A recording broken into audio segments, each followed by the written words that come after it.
Have you guys seen the mothership? Yeah, she's here. She's right over Roswell. Things are going to get dicey in Under Falling Skies.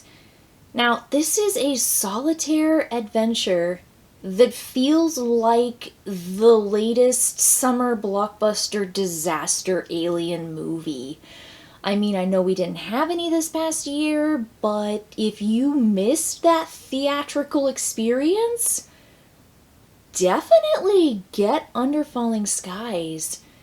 There's nothing better than puzzling out your own adventure, and I really appreciate the way this game builds you into the campaign. So, just to let you know up front, I have only played Under Falling Skies with essentially the base game.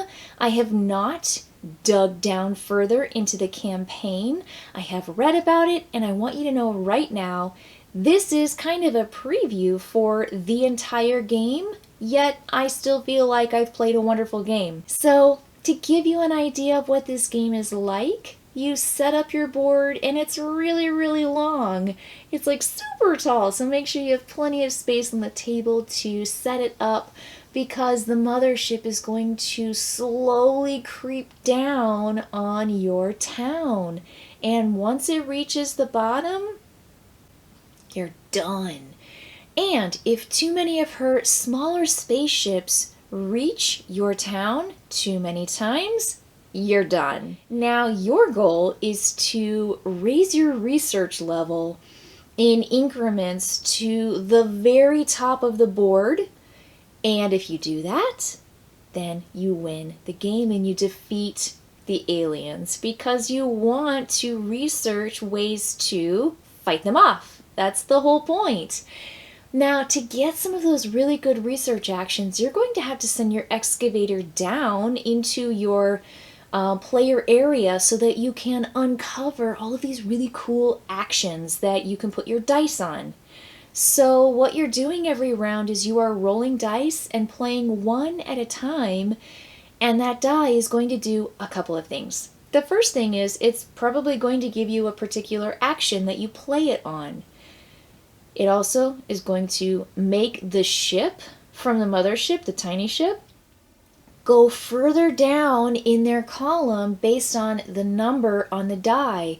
So if you're using big number dice, you're using 4s, 5s, and 6s, the ships in the column that you put it in, it's going to start shooting down that much faster on their grid. The other thing you have to keep in mind as you place your dice is that you're not allowed to play more than one die per column.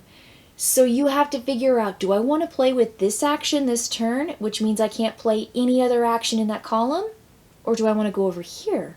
Do I need a combo kind of situation, like 2 dice or 3 dice to make a particular action go? When you have connected rooms, you have to make sure that those all are fully functioning and operating. Now, some rooms require energy, which means you have to put dice on energy places so that you gain energy. And it's just the neatest mechanism of placing your dice and then activating those ships to fall down to come towards you, which you don't want, while you're trying to strategically gain as many opportunities and actions as possible so that you can get that research cranking all the way up. There are really cool things that you can do to the ships, like blow them up in the air so that they're not hitting your town. And you can also maneuver them with the side arrows. So if they move down and they end their space on very specific places, they're going to do potentially damaging things, but they also could do really, really cool things to mobilize in different ways that allow you to take advantage of the situation. The really clever thing about this game is that of the 5 dice that you have, 2 are white and 3 are gray. Now, when you place gray dice, that's fine. You can just place your gray dice and you just get to continually pull from the dice pool, because you can roll the dice and like what you have, but the second you place a white die, you have to re-roll the remaining dice. And so you use that because you want to re-roll the remaining dice, But sometimes you really like your dice and you're forced to, and then you have to take whatever that result is. And so during the game round, you are going to be rolling all of your dice once in the beginning, and then there's the possibility of rolling 1 or 2 more times that round.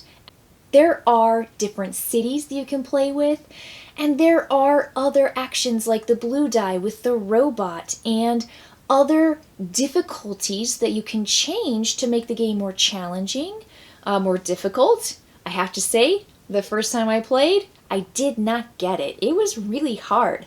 I let those ships just plummet down and crash into my town a little bit too much, and then the mothership got down too low, and then I wasn't technically able to take my last turn because then the ships would have crashed into my town, and I was so close to finishing.